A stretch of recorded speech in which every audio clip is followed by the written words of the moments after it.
نیاز یہ تو آپ کا تعارف ہو گیا۔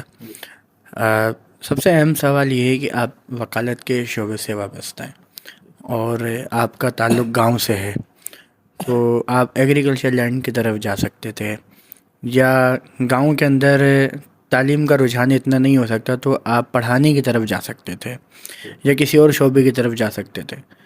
آپ نے گاؤں میں ایسی کون سی ایسی چیزیں دیکھیں یا ایسی کون سی باتوں سے آپ متاثر ہوئے کہ آپ کو وکالت کا شعبہ اپنانا پڑا؟ سر سب سے پہلے بہت اچھا سوال ہے۔ تو میں حقیقت پسند یہی ہے کہ الحمدللہ خود کی بھی زمین ہے تو زمیندار بھی بن سکتا تھا یا دوسرا شعبہ۔ حالانکہ مجھے جو بیسیکلی جو 9th اور 8th کلاس میں میتھ میری بہت اچھی تھی، اور میتھ کے جو ٹیچر تھے وہ تو کہتے تھے کہ آپ میتھ میں ٹاپر ہیں، مگر سین یہ تھا وکالت میں میرا اس طرح سے جو شوق ہوا کہ میرا جو ماموں ہے وہ جج تھا، نور الحق صاحب، تو اس کی جو بیٹے تھے امیر احمد بابو راہو، اس کی LLB کلیئر ہوئی تھی۔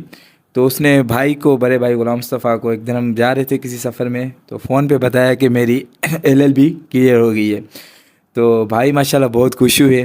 ہم بھی سفر میں تھے، آئی تھنک میرا 6th کلاس میں پڑھ رہا تھا اس ٹائم۔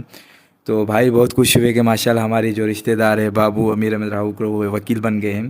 تو بھائی نے اس ٹائم پہ جو ہے نا اظہار کیا کہ نیاز اب تجھے بھی وکیل بننا ہے۔ تو بھائی کے جو اس پوائنٹ کو میں نے کلک آؤٹ کر دیا کہ نہیں، اب بھائی نے یہ اظہار کیا ہے، کیونکہ انسان زندگی اپنے لیے کیا جیے، زندگی کا حقیقی مزہ ہے دوسروں کے لیے جینا، دوسروں کی خواہشات کو پورا کرنا۔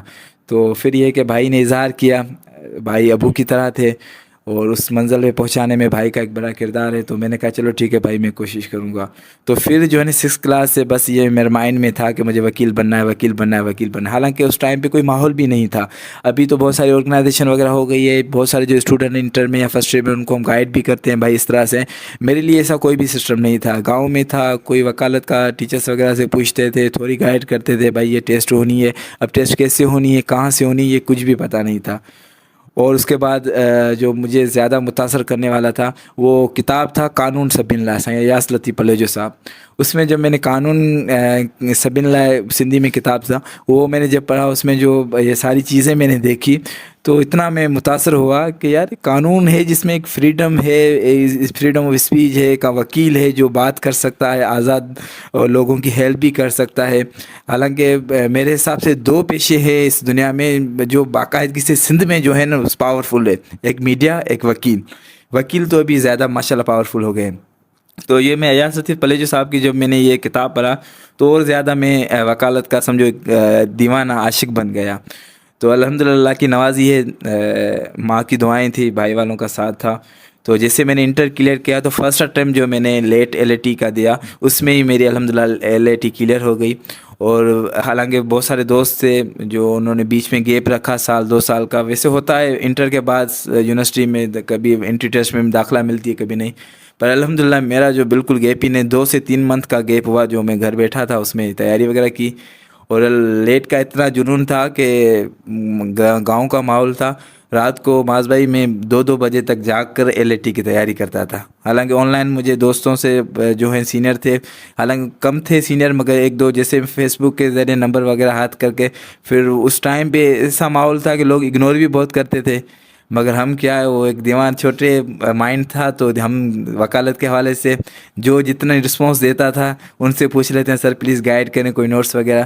تو الحمدللہ 2-3 ایسے دوست ملے جس میں محمد پیریل یا سکندر سمرو صاحب ہے یا عرفان مجید سمرو صاحب، انہوں نے بہت اچھا مجھے گائیڈ کیا LAT کے حوالے سے۔ تو انہوں نے نوٹس وغیرہ بھیجے تو رات کو تقریباً 2 بجے تک جو ہے نا وہ میں جاگ کر نوٹس کو پڑھتا تھا۔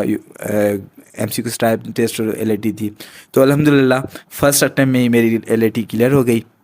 اور پھر دوسرا جو پروسیس ہوتا ہے، گورنمنٹ جنرل لاء کالج میں بھی ٹیسٹ دی تو اس میں بھی جو سیکنڈ ٹیسٹ تھی وہ بھی میری کلیئر ہو گئی، پھر ایڈمیشن ہو گئی اور بنا کسی جو ہے گیپ وغیرہ کے LLB کی شروعات کر دی اور ابھی آپ کے سامنے ہوں۔